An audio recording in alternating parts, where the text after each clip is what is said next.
Hello, hello. Hello. How are you? Good. How about you? Doing fantastic here in Page, Arizona. How's the weather? That's not bad. It's a little windy.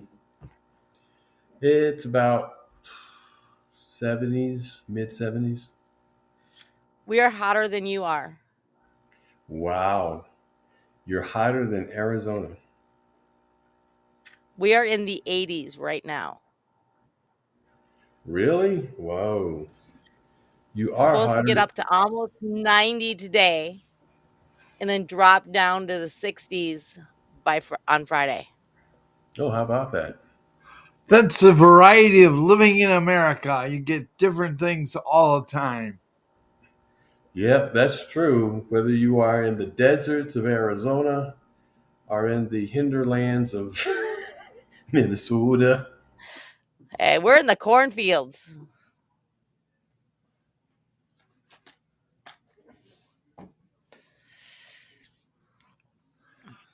Go. That's where the corn dogs are. That's where the corn dogs are. Don't get me hungry.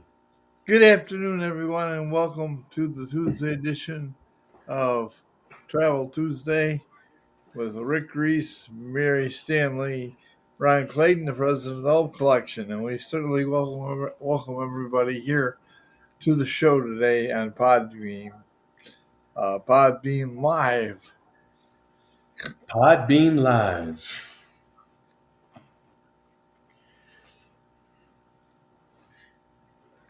So, Ron, you're fresh back from a beautiful cruise, I'm sure, the Ocean Blue. Well, yeah, see, weren't going to let you get away with the only ones that eating good. But In the neighborhood. we were on the ship and we were never hungry for a moment. Oh my Uh, gosh. we got our guy burgers and a salute and honor of you because we know you love guy burgers. Oh, yeah. I'm sure you had a few guy burgers, on my behalf. We in, did, my, in my honor. in your honor. Uh, what was that? Was that Popeye and Wimpy Oh, with the I'd burger? rather pay you Tuesday for a hamburger today. Yeah. But see, on the cruise ship, it's included. You know, It's all included. people ask me all the time, is a cruise, what's so great about a cruise? Very simply, it's the best value for travel there is.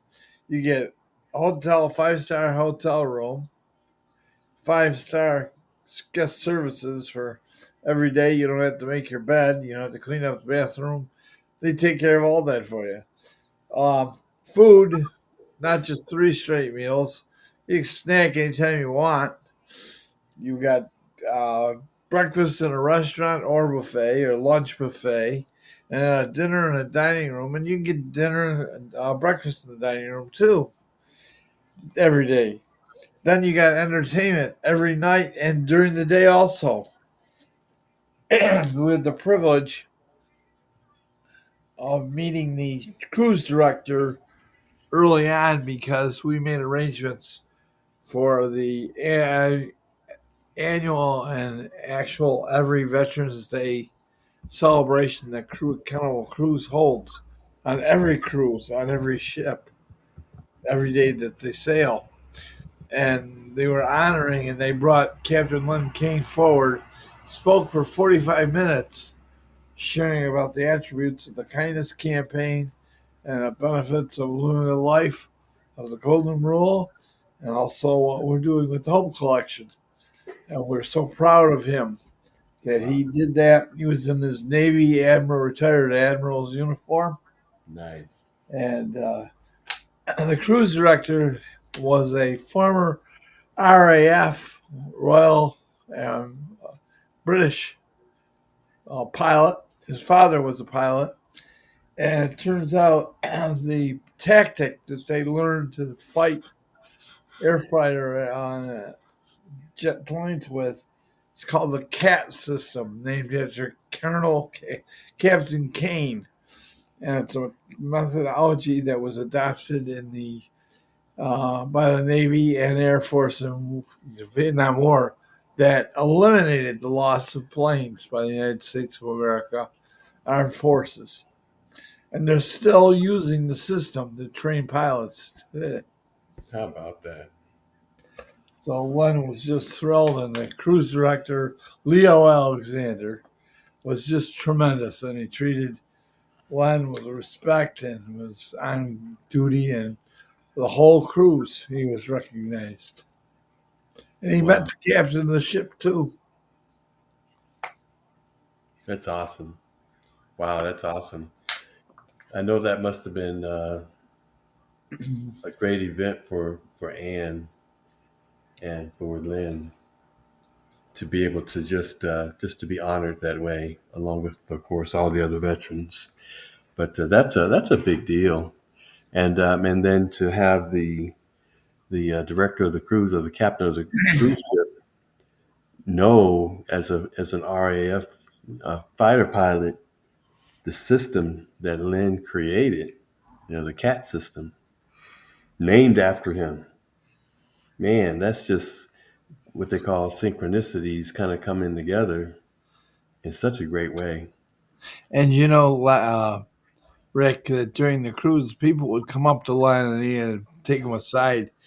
And many of them remember being in the air with Len. And it's funny, we also had the vice president of Antigua Health with us, former Marine Jim Kyle, Wow. and his wife. And so they were both honored and recognized. And everybody was just coming up to us all over the ship for the rest. It was, excuse me, I had a little choking problem here that I'm recovering from. But yeah, I can imagine, everybody kind of coming up to you guys, and you Everywhere being we everywhere you went. Wow, wow, that's amazing. went. Mary posted something here. Hey, Mary, what is that about? Some great things that are happening and offers So, to the military. yes. So Saturday is Armed Forces Day. So all week long, each show will talk a little bit about different things that affect our armed forces. So for travel, one of the things I sent y'all both an email with some information about different packages and different things for veterans, service members, and armed forces, discounts and travel to free travel and different sporting events, different things like that that are offered and available for our armed forces. So, for the people who don't know, Armed Forces Day, just a little information on it, is a U.S. national holiday to observe and to honor and recognize the men and women who serve in our military, United States Armed Forces, both retired and active duty. The holiday was established in 1949 to unify celebrations and to promote unity among our military branches. Hint, hint, Mary. Hey, we got unity. I know we do. We do. You don't talk about the Air Force as much. Yeah, I always talk about the Air Force, but I y'all know it's talk about us. okay. I talk about the Army. I'm Army. I'm Army and Air Force and Marine and Navy. So, but the purpose is to honor and to recognize the service and the sacrifice of current and former military members. Again, it was created in 1949 to replace the separate Army, Navy, Marine Corps, and Air Force days. Can you imagine? So each service, each branch had their own day back in the day. And so they said, hey, let's just come together. How about that? How to observe this special day: display the U.S. flag, attend parades and ceremonies, support veteran organizations, or show your appreciation by sending messages of support, and the distinction from other holidays. So the Armed Forces Day is different from Memorial Day, which honors those who died in service, and Veterans Day, which honors those who have served and retired. So, but this is just, it's all coming together, and to recognize all those who serve. So, Mary, I'd like to just say thank you for your service, and You may your too. commitment. Yeah, yeah. I mean, just what would you say? Why you did what you did in serving, and what it has meant to you to do it. So I love how Rick throws me under the bus and never talks about his military service. I was going to be next, Uh huh. and then we 3 have years and Glenn. counting now. Huh? 3 years and counting now. Oh yeah, So yeah. I never get it right. Rodney Dangerfield. Adjust my oh, tie. now just remember, when we have stalkers, we can blame Rick. He made it all possible. If you get lost reading your GPS because it stopped working, we blame Rick. Yeah, yeah, yeah, yeah. No, I grew up in a military family. So every generation of my family since they came over here and before they came over here was in the armed forces. I didn't know you was in a military family. You was from a military family. Yeah, so one of my great uncles actually was part of a liberation troop that helped liberate a couple of the concentration camps. How about that? And That's then another one passed away because he couldn't leave his post. how about that? Wow. But I had family that served in Germany during both world wars, and so I was the only one of my generation that would make it. And it was kind of the way that I was built and wired. I was one of those kids that like things organized and neat. Hasn't changed. No, it hasn't. Chaos drives me crazy. And so it was the natural step in life, and it was always been my goal. I always had this centered. The only difference was my profession. So originally when I went in with the goal to go into law enforcement, and I failed the test. I found out I'm partially colorblind. That's rare, but then you are rare. Partially colorblind. What does that mean? That means I can see colors, I can't see tints. So like white, cream, tans all look the same. The dark blue looks black, browns look dark. I just can't distinguish. Which, if you ever notice, I wear a lot of black and white, so I'm always match. Oh, that's good.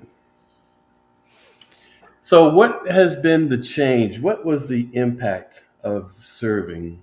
We appreciate your service. What would you say? Of course, you still like to organize, you still like to do those kinds of things. But how has the military impacted you in your life following? It gave me a voice. Ooh. I was the one that was always in the shadows looking in, Hmm. and I found out later in life that a lot had to do with me being autistic. But I struggled with that aspect or speaking up, and when I got stationed at Fort Sam, my commanding officer came to me and wanted me to help him organize a thing that he was working on. And I'm like, okay. So I ended up taking it over and expanding it to what it is now. But it started out, and what it was the Adopt a Soldier program, which is now on every military base. How about that? Thank you so much. And the whole point of that program was to help curb suicide in boot camps. Wow. And so it must be working because it's expanded. But when I got promoted and started taking leadership roles, I had an issue with speaking. I was still struggle with this where I try to do things myself. And they made me stand in a box. They literally went and got a box and made you stand in it and use your voice. And they'd watch me trip, try and take a step and forget you're in the box. A literal box? A literal box. You couldn't move out of that box. And they were teaching you to delegate? To delegate and speak up. Oh, oh. What a way to do it, huh? I used it a lot when I worked part time at Burger King, and I was a manager training in, new managers. I made them do the same thing. Stand in a box Stand in a box and just use your voice. versus getting involved. It's getting involved, but taking it over. This way, you're in one spot. You can observe everything around you, so you have that 360 view, which you learn how to do. And so that way, you're looking at five different things at once, processing five different things at once, and telling them how to drop this or do this and do this and do this and keep everything organized, but do it in a calm fashion to help increase your customer service. Well, that's why you do that so well. Yes. Man, that's good training. How did I come into the military? Since you say I throw you under the bus. How did I come? My dad was military. My great grandfather was a police officer in 1918 Galveston. Wow. Imagine 1918 Galveston, and and my dad just wanted to get away, so he ran off and joined the first he joined the Air Force, and then they shipped him to Hawaii, and he was so no, he joined the oh man, I forget. I think he joined the Army, just regular Army, and they shipped him to Hawaii with a cousin, and they ran off underage and joined, and he got homesick while stationed in Hawaii, and there was a recruitment for Green Berets that said, "Hey, we'll bring you back to the states." And so he signed up for the Green Berets while in Hawaii, and they didn't ship him home. They shipped him to Fort Bragg. Wow. You know, in the Army, Hawaii is like the one they tell you don't ever put on your list of places you want to go because it's next to impossible to get. It's the most in demand base. Well, I don't know about 1950s Hawaii and whether it was hard to get there from the Army, but my dad was, he got homesick. But that's how he got into the Green Beret, and he found a home. It was what he wanted to do, and being a Green Beret, became a drill sergeant to serve in Vietnam. Right at the tail end of the Korean War, and I I grew up on Fort Bragg, and I was born in Munich, so military base in Munich, and then a lot of time at Fort Bragg. I didn't think I was going to come into the military. It's not like that was one of my childhood dreams, join the armed forces. And but when I went to college, they had ROTC, and they had Air Force ROTC. I'm sure if it had been Army ROTC, I would have joined that.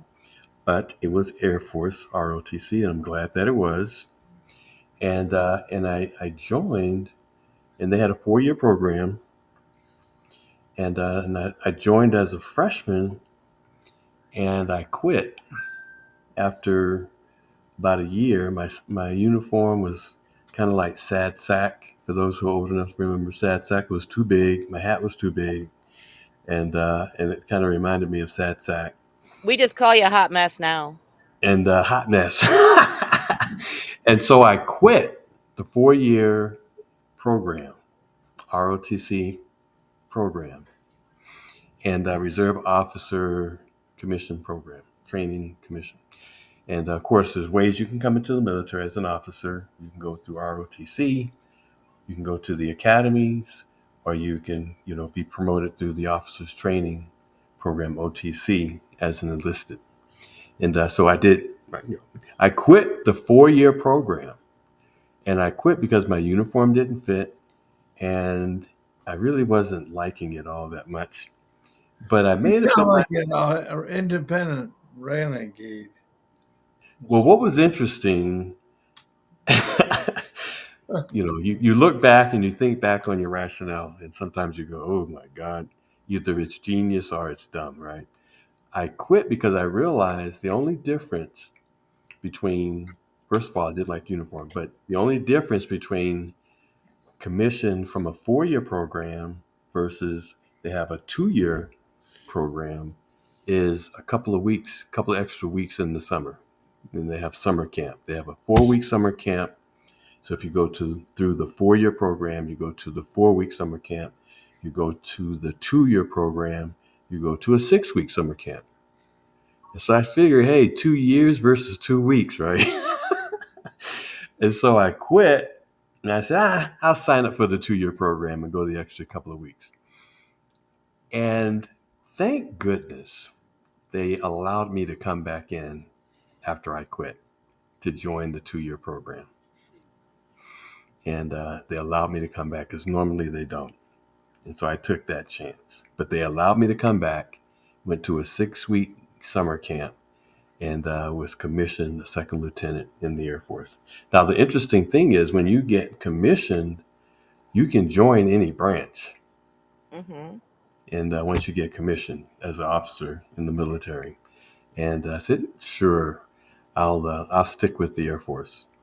And so I joined the Air Force, 1981, commissioned graduate, and so I graduated as a plastics engineer and commissioned a second lieutenant in the Air Force. And it's amazing how God keeps you because it was really an out of body experience for me to have accomplished that, and in looking at how my attitude toward college wasn't the greatest. It was a social setting more than an academic setting, to put it lightly. And but to graduate, I'm like, wow. And once I graduated, everything changed. I accepted the Lord that year, and when I went to my first duty assignment, I was like, yeah, let's do this. And everything changed once I graduated. My attitude, everything changed. And I went to my first duty assignment, Wright Patterson Air Force Base in Ohio, and Foreign Technology Division, working on special projects. Then went to the F-15 SPO as a project manager, configuration manager. And then I cross-trained into Space Command. And at the time, no one wanted to come into Space Command. It Which was, is the original Space Force. which is the original Space Force. Yes. And they said, you're going to Colorado Springs. I said, Colorado Springs, where is that? And I thought it maybe it was a little western town.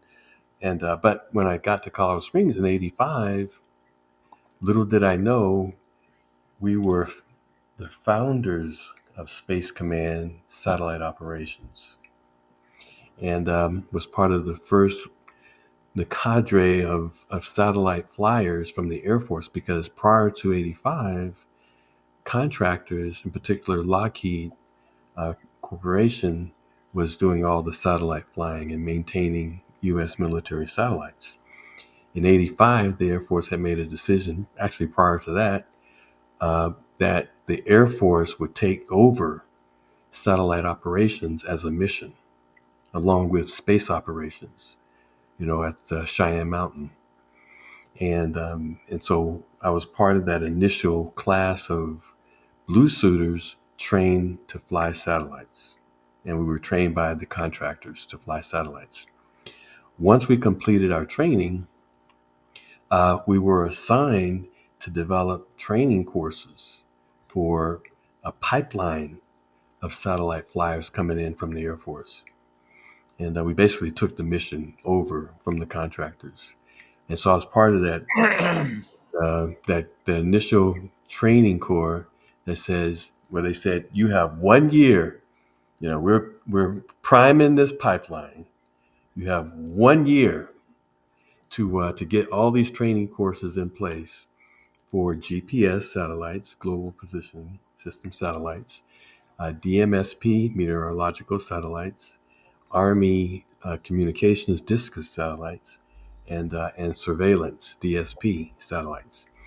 And so I mean, that was like the toughest job ever. Working, developing all the training materials, working with, SAC, Strategic Air Command, getting their checklists and all the missile operator and using their checklist as a format. I know Glenn Aiden, I know he knows all about this stuff.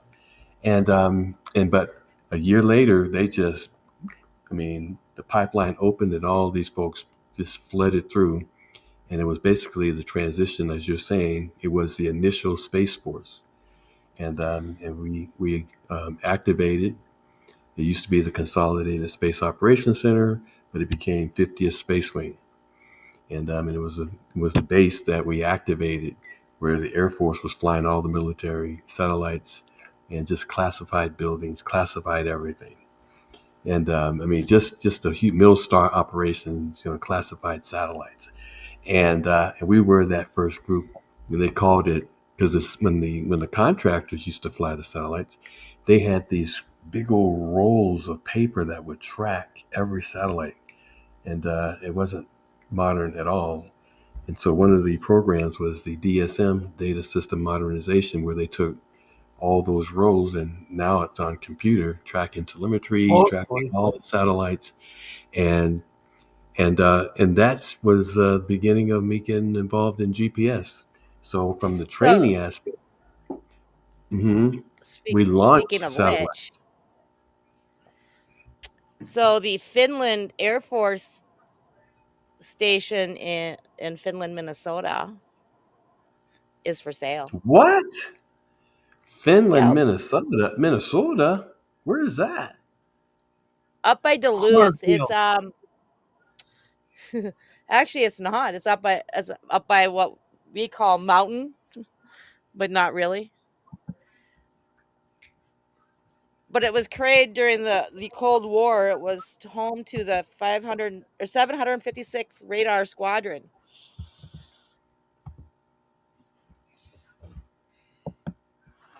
Finland Air and it was Force a big Station. radar station. So that was part of. You had two parts here. You had Cheyenne Mountain, which tracked missiles and space things. That was part of that operation. The newly founded mission was satellite operations, which was separate. So Finland Air Force Station was part of the whole thing of monitoring, for missiles coming in, space tracking, those Santa tracking. Hey Rick, I'm surprised they haven't recruited you to come back to be air traffic control tower trainer because they're short 3,000 for the country. Well, nowadays I'm in travel. That's right, you still are. You are an air traffic controller. Nowadays I was on a call earlier today, and of course, Surge 365 as a travel business opportunity.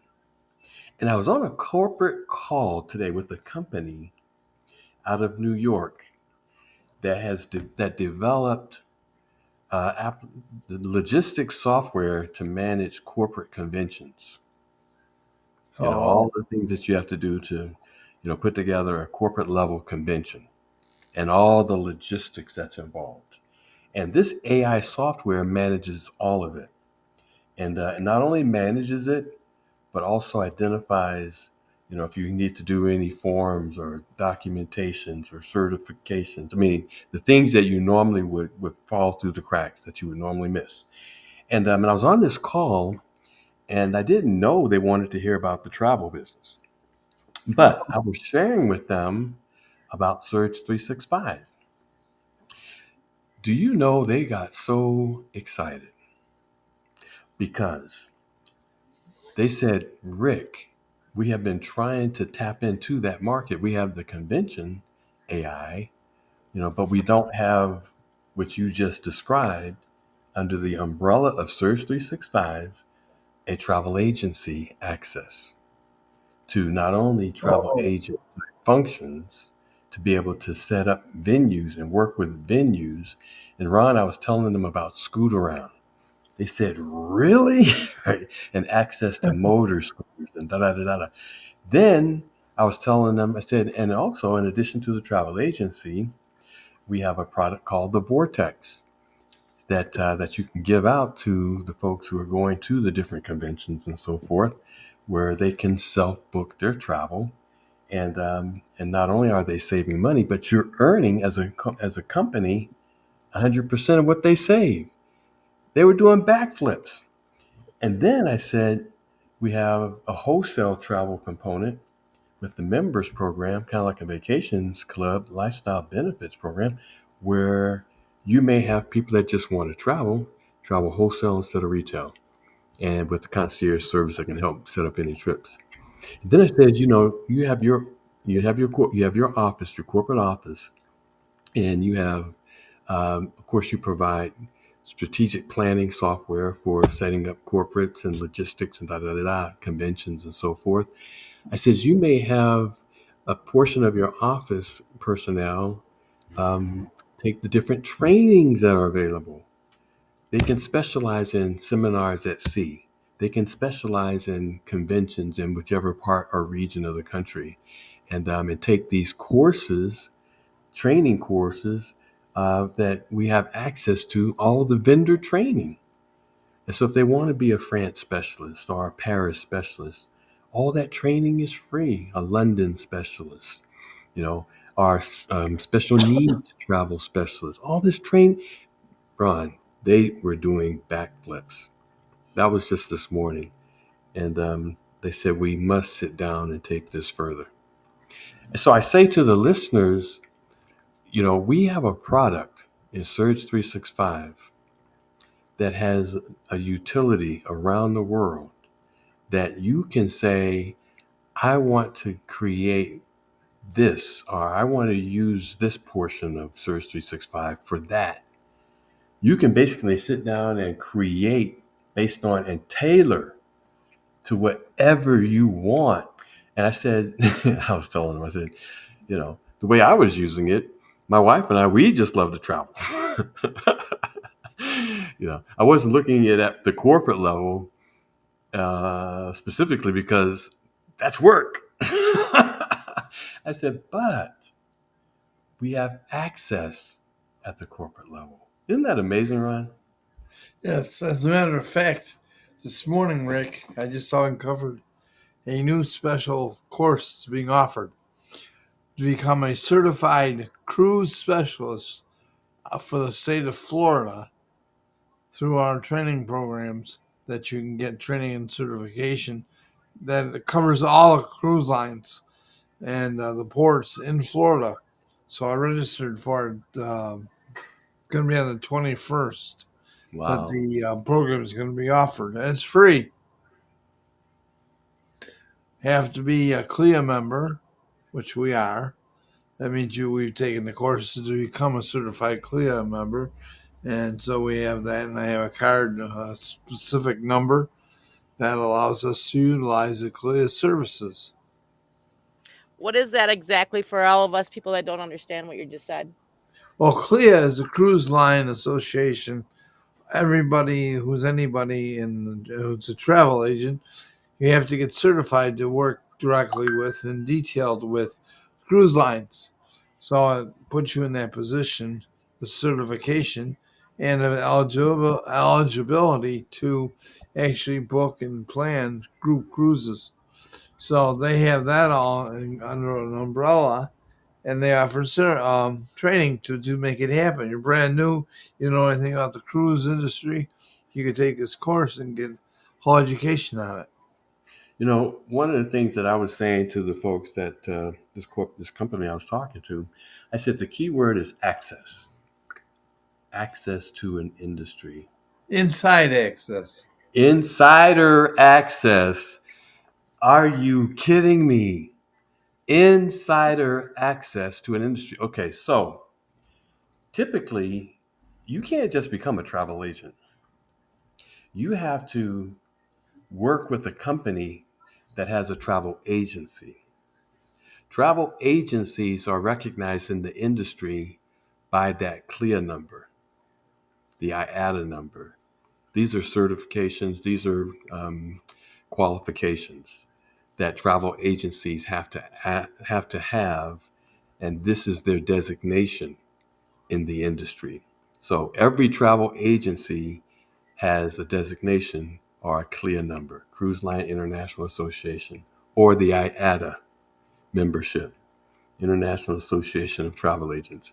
But that's how they recognize each other globally in the industry. So, for example, if I'm working with a vendor, the first thing they're going to ask me, what is your IATA number? What is your CLIA number? They type that into their system. Travmanity comes up, our host travel agency. Anywhere in the world, they ask you for that CLIA number. They type it into the system. So now you're part of the industry, basically like a real estate brokerage, and the realtors under it. Travmanity is like that brokerage firm, and then we're like the realtors under it, going by whatever designation that brokerage firm has. So, but anyhow, in this case, Ron is saying that there's training available in Florida to become a cruise specialist. We can take any training in the world. And once we give them the CLIA number, we're recognized through Travmanity as one of their travel agents, that we can actually take those trainings. So if a person wants to become a Disney specialist, they put in their CLIA number on DisneyTravelAgents.com, and it's going to ask you information, personal information. It's going to ask you specifically your CLIA number. They recognize Travmanity. Scoot around. We give them the CLIA number. They recognize Travmanity. So we, coming into Search 365, regular people, we take our what they call first class training. It's a series of 7 videos. We now have access to Travmanity's CLIA number to take any training in the world. And what's so cool about that, if your passion is cruises, take the training. If your passion is destination weddings, take the online free training. When I was talking to the company this morning, I was telling them about the training. I said, this is vocational training, in hospitality and tourism, that is free, that is online, right? And we have access to, as opposed to a person going to college saying, okay, and you want to go to college. I'm a college graduate, master's degree and all that. 4 years later, even a couple of days later, you're out, everything you thought you learned is OBE, overcome by events. A person, and we all remember, a person said, hey, I want to learn a skill, a trade, and they take plumbing. Immediately, they've got a job. They take, carpentry, metalwork. Immediately, they've got a job. Person goes to college for 4 years, just like me. I'm going to quit this program and join that program. And finally graduate 4 years later. What do I have? Piece of paper.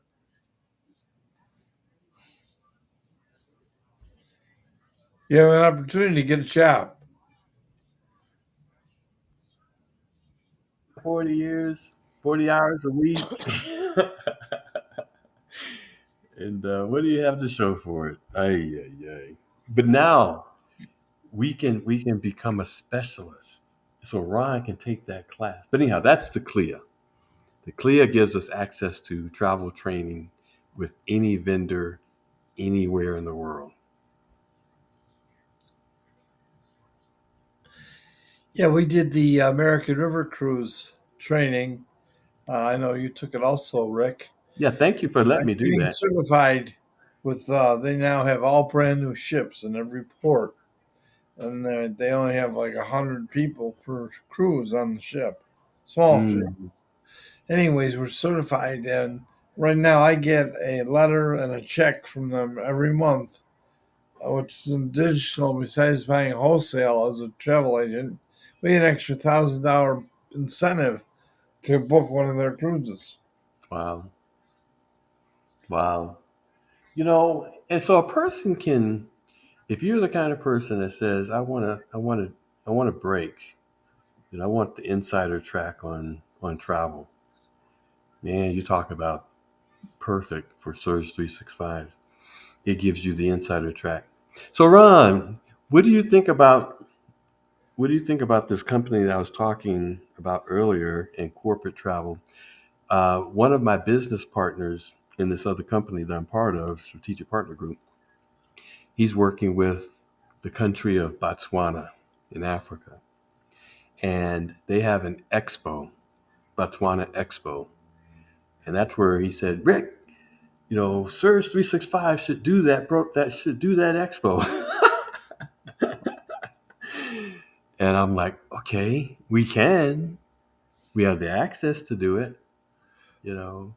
Well, it's And like Surge 365 did that in the, let's say, the Central America. And now all those countries are on board as being a part of and certification of Surge to reach out and start and operate in those countries freely. They don't have obstacles that a lot of countries put in place. If you're not using it, you're not certified. so, what do you think about, like me specifically, and along with the team, saying, okay, yes, we can do this Botswana Expo, Without where question. they have people flying in from around the world. One of the things that they're kicking off and initiating is a program called Made in Botswana, where they're bringing a lot of their manufacturing and production and every aspect of economy, including travel and tourism, to bring it local to Botswana. And so this expo is to fly in experts from around the world uh, to Botswana and to manage this whole expo. And they said, "Well, Surge 365, can you do that, Rick?" I'm like, "Yes, we have access to do anything." And I Wow, said, that's a "Well, hmm." significant opportunity.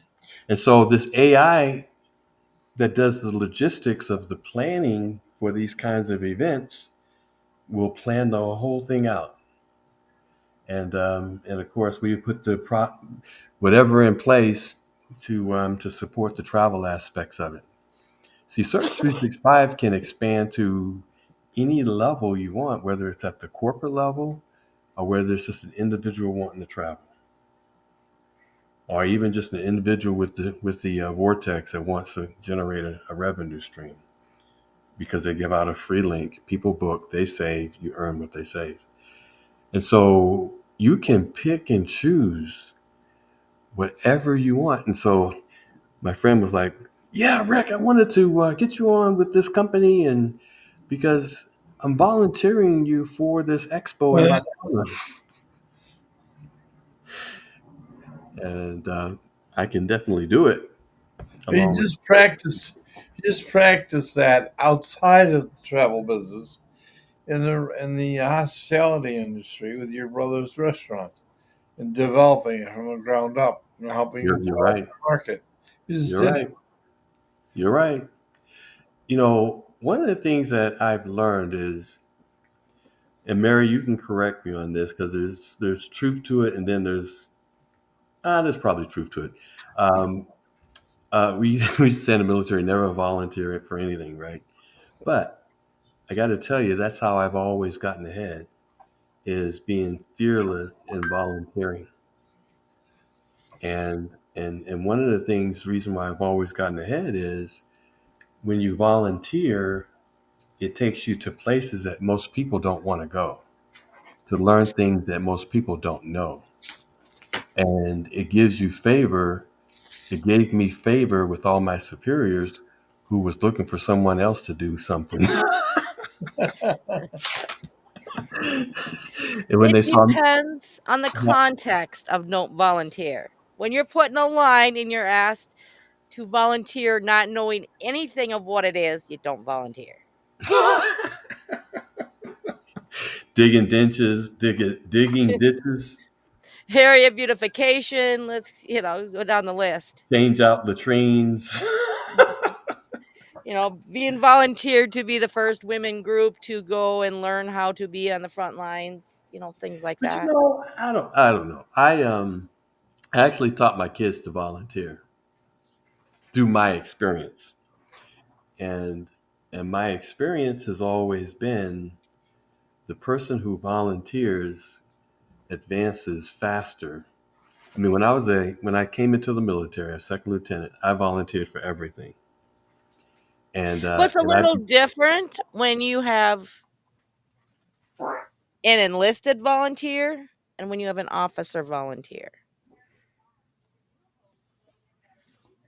Officers don't get stuck doing the grunt work. Enlisted do.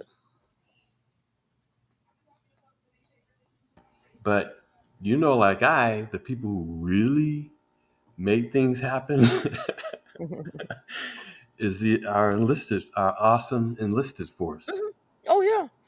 They're the ones who make things happen, and it's almost one of those things that in every hierarchy where you have the boss and a subordinate, if they're looking out for you and not just saying, let's give them just, junk work, crap work, but if they're looking out for you, they're gonna, when you volunteer, you take a load off your superior, and you gain favor with your superior.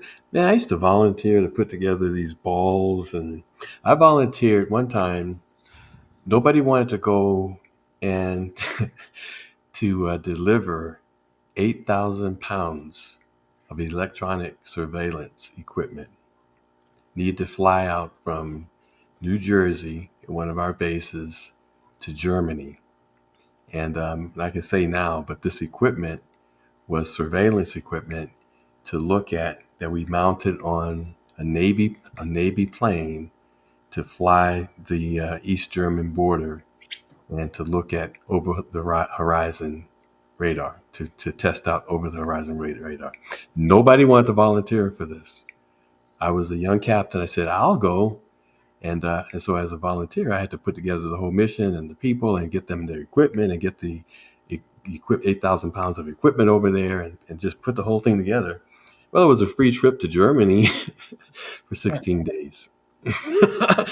But, it put me on a whole nother trajectory of promotion Mhm. in volunteering. But anyhow, I say all that to say the Botswana trip. What do you think, Ron? I think it's called service. Well, ooh, ah, Well, It's like the doors continue to open for us as we're willing to step through them. You gotta. ooh, that's good, Ron. You need to write that in your book. It's how I've lived my life, and we can get through some medical situations here real quick, and I'll be rocking and rolling real soon.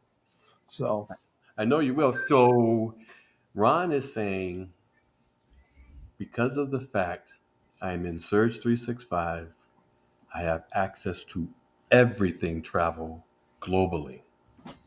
There's nothing I do not have access to globally at every level and aspect of travel in Surge 365.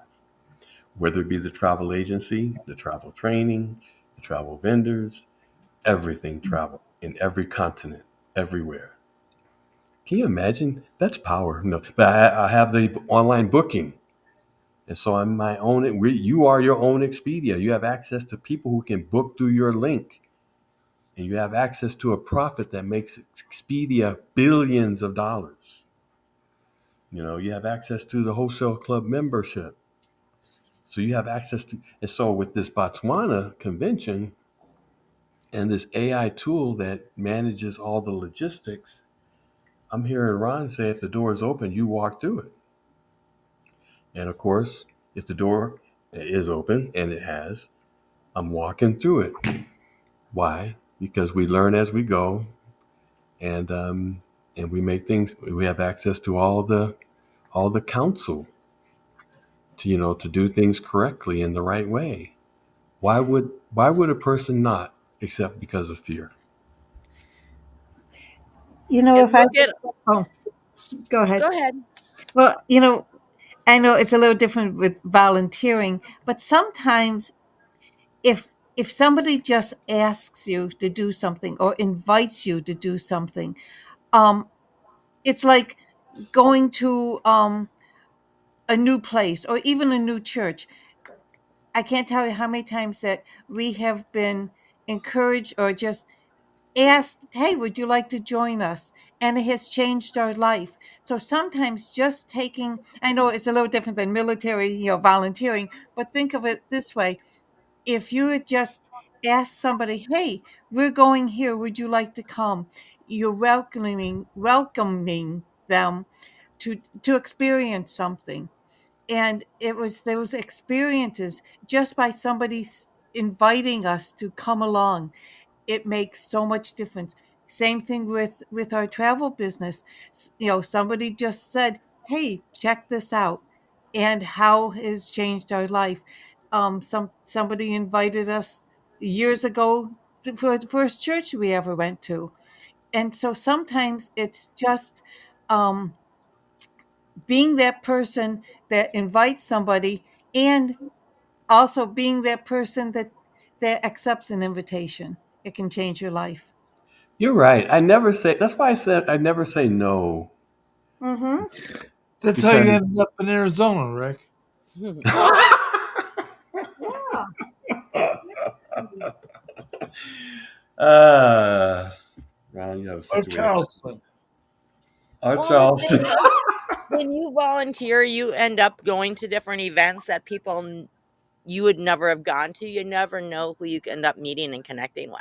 Exactly. One thing that is that, and it's interesting that like you're saying, Linda, when that opportunity and that door opens, it's opening because you're uniquely prepared for it that you don't even know in ways beyond that you even understand or know that Mm-hmm. you discover once you do.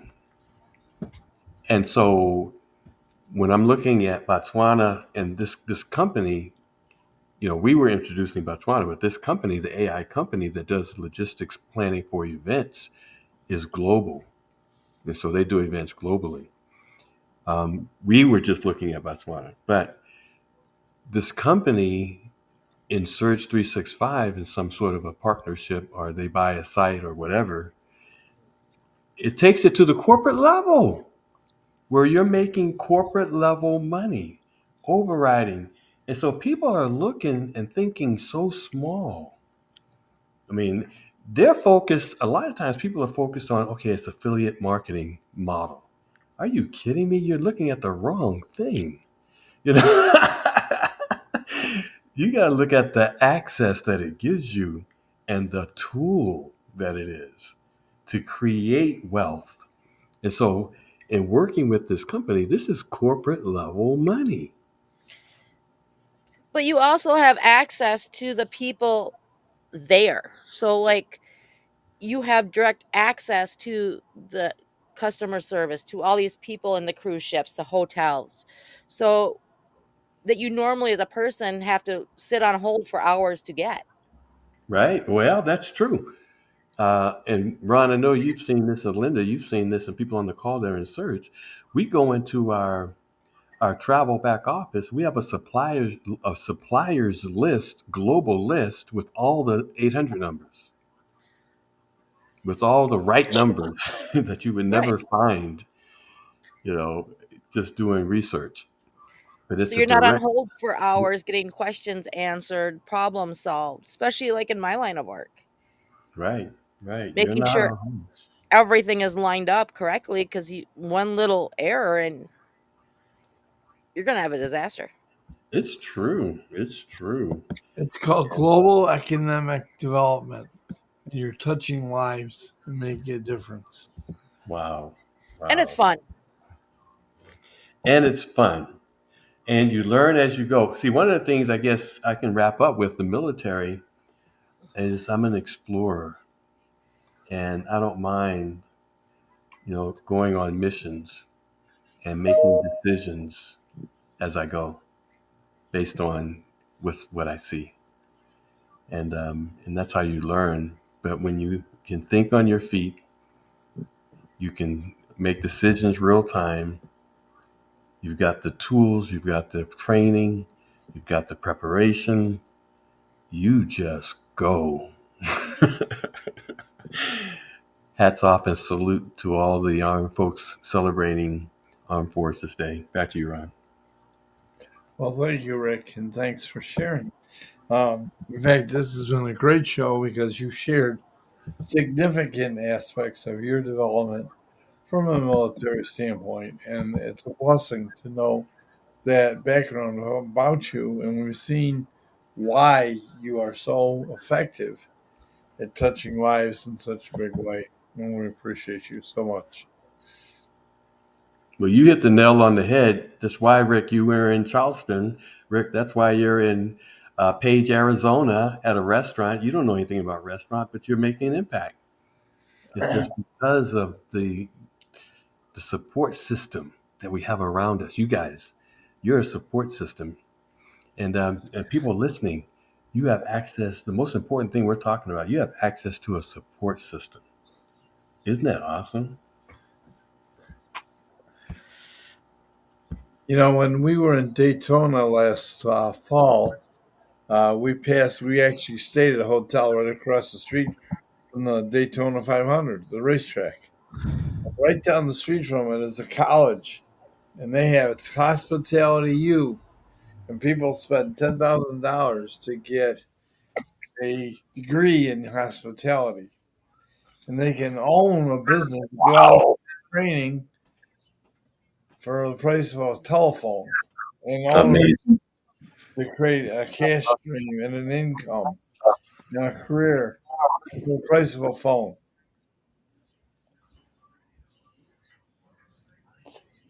It's incredible. And the phone is a tax write off because you're using it for business. Absolutely. Amazing. And your training is a tax write off. That's how I can afford to do all my training. Wow. Well, the travel industry training is free because you've gotten on the inside and you get travel agent university working for you. Amazing. I've got another meeting here I've got to jump off for, but it's always a pleasure, always a learning experience. So thank you guys so Thank very you. much for being my part of my support system. So you've encouraged me to jump into the unknown frontier. What's that, Star Trek? And since I offered that, I offered to help you too. I know, I know. You are already enlisted. You, Glenn, Chantel, Mary, The Linda. team. We are a team, corporate team. I'll keep you posted. And to jump off. We'll see you guys. God bless. God bless. Thank you. Thank you, Mary. Have a good day. Have a good night. We'll see you back here tomorrow. Bye for now. Bye now.